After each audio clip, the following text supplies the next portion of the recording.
Доброго дня, любителі саду винограду. Вітаю вас на моєму каналі.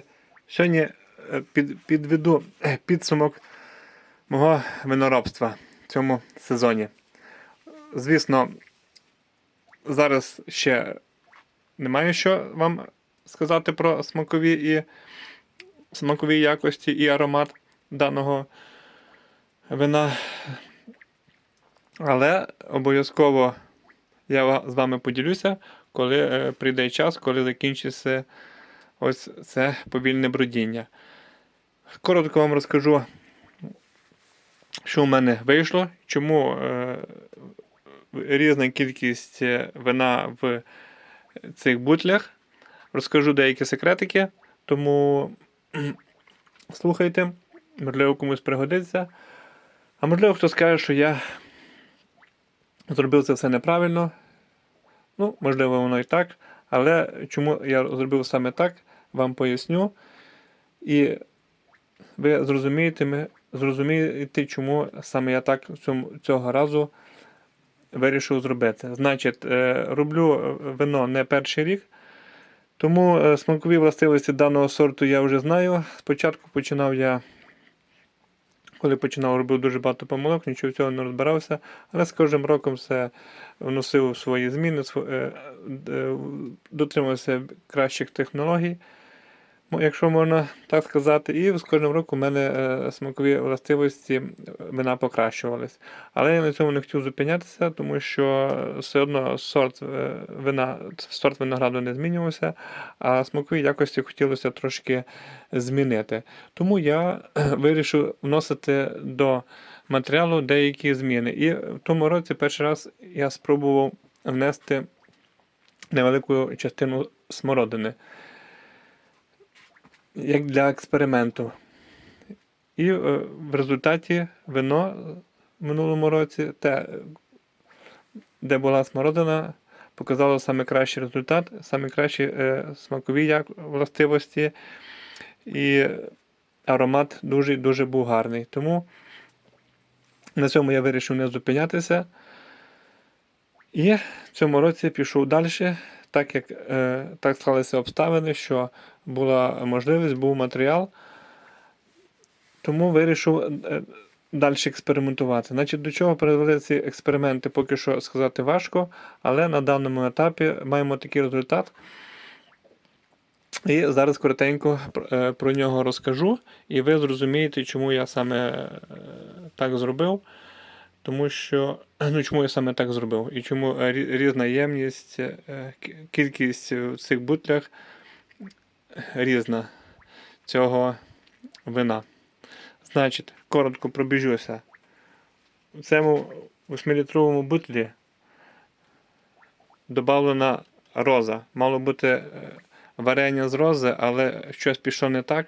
Було внесено для того варення мало цукру, тому воно почало бродити, і я вирішив його заморозити, дочекатися, коли буде винний матеріал, і додати його в вино. Що з цього вийде, не знаю, роблю це вперше, тому ось така кількість буде, можливо, трішки менше, буде цього такого вина з рози. Воно бродить, всі ємності гарно бродять, тут до цього питань нема. Значить, цей бутиль, розкрию вам секрет, як ви вже зрозуміли, має частинку рози, яку використовується під варення.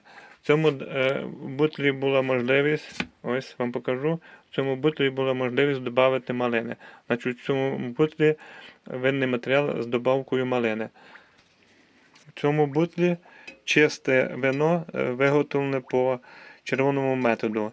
Шкода, не було можливості покласти його в холод і зробити по білому методу. Тобто в даному бутлі в мене знаходиться червоне вино, буде сухе, без жодних додавань по класичній схемі. Кажу, був би матеріал ще, зробив би точно таке саме вино, але по білій схемі. Тому ось цей бутиль, червоне вино по червоній схемі. Всі інші бутлі ось цей бутиль і цей бутиль зроблено по білій схемі. Ось у цьому даному бутлі знаходиться вино з жмиха, зроблено по червоному методу, але з додаванням невеликої кількості меду для того, щоб підняти цукристість. У цьому бутлі знаходиться вино з додаванням смородини. Також все прекрасно бродить. Про результат обов'язково вам розкажу. Було зроблено по білому методу. І от у цьому бутлю він самий такий дуже сильно бродить, тому що тут зібрані всі смакові якості, всі залишки, все, що залишалося, я сюди злив для того, щоб на всякий випадок були дріжджі, і пізніше попробувати, що з всіх смакових якостей в цьому бутлі, що з цього вийде. Тобто шкода було виливати, тому вирішив ще раз його. Хай воно собі бродить в окремому бутлі. Ось тако коротко я вам розповів по цих всіх бутлях. Кажу, зробив, тому що смак даного по цьому способу смакові властивості я знаю, який смак вина. Не хотів зупинятися на тому, що вже знаю, хотів піти далі. Знаю, що не зустрічав принаймні в інтернеті, що хтось таке робить з додаванням інших ягід. Але через те, що смак дуже нам в тому році сподобався з смородини, вирішив в цьому році повторити. Плюс вніс деякі корективи, це по білому методу зробив. Ну і от так от коротко вам розкрив секретики, чому я так грався, бавився і чому така різна об'єми у цих бутлях цього вина. Все прекрасно бродить, все прекрасно, як кажуть, булькає. Цукристість цього є різна. Спіртуватність при запуску на довге бродіння також різна. Про кінечний результат зараз говорити ще зарано. Коли все закінчиться, обов'язково з вами поділюся своїми враженнями. Ось так. І одне кажу, що що ще зміни були по цьому червоне вино по червоній технології звичайним стандартним способом, які ще зміни були внесені. В цьому році так вийшло, що я його зняв з осаду через 11 днів після активного бродіння. Тобто було активне бродіння, дуже активне, і я його зняв з осаду і знову поставив вже в підвал на довге бродіння. Зазвичай кожного року, як я роблю, це я заливаю бутиль, і воно бродить приблизно в такому повільному темпі десь до Нового року.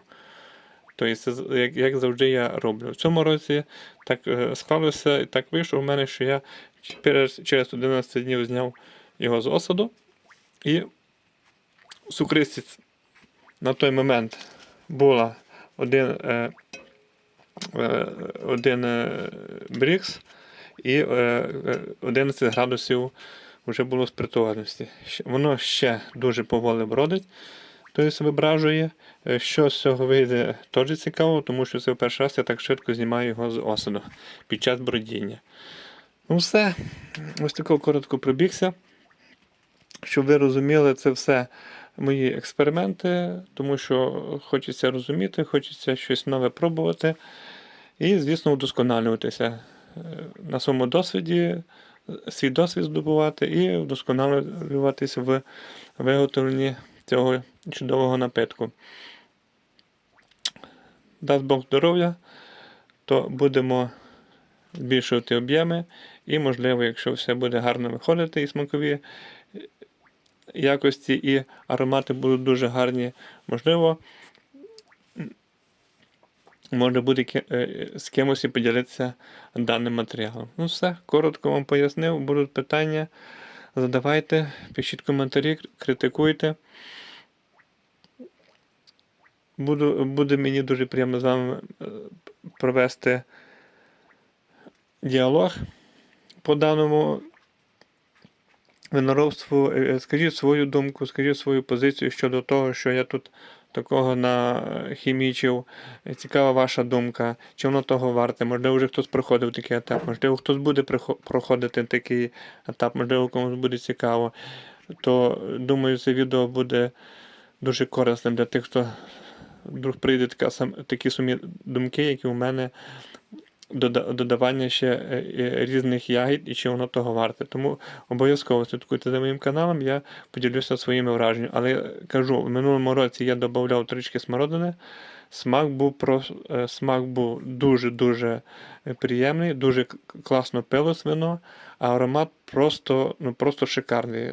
Нам сподобалося дуже. Тому в цьому році, повторюсь, пішу трішки далі.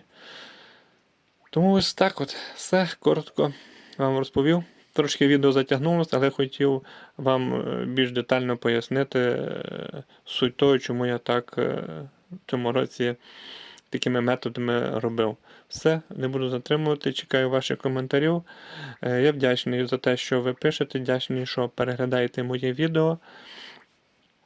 Це стимулює мені знімати наступні відео, ділитися своїм досвідом, показувати, як я роблю і що з цього в мене виходить. Все, будьте здорові, до наступних відео, бережіть себе.